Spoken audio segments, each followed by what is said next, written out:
সোমবার রাতের ঘড়ির কাঁটা যখন 12 ছুঁই ছুঁই তখনই শুরু হয় ইরানের ভয়াবহ রকেট বৃষ্টি।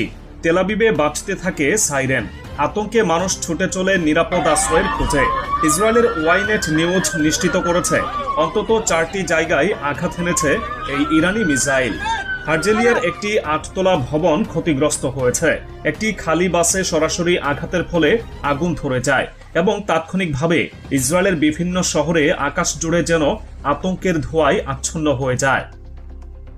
ইরানের রাষ্ট্রীয় টেলিভিশনে সেনা কর্মকর্তারা বলেন এটি অপারেশন ট্রু প্রমিস 3 এর 9ম ধাপ। তারা জানায় এই অপারেশনে ব্যবহৃত হয়েছে ব্যালিস্টিক ক্ষেপণাস্ত্র ও অত্যাধুনিক ড্রোন প্রযুক্তি। ইরানের চৌকস ইসলামিক বিপ্লবী গার্ডের মুখপাত্র জানান, আমরা ইহুদিবাদীদের শান্তি ও স্থিতিশীলতাই থাকতে দেব না। এই বক্তব্যে তাদের প্রতিশোধের হুমকি যেমন ছিল তেমনই ছিল ইসরায়েলের প্রতি এক সরাসরি যুদ্ধ ঘোষণা।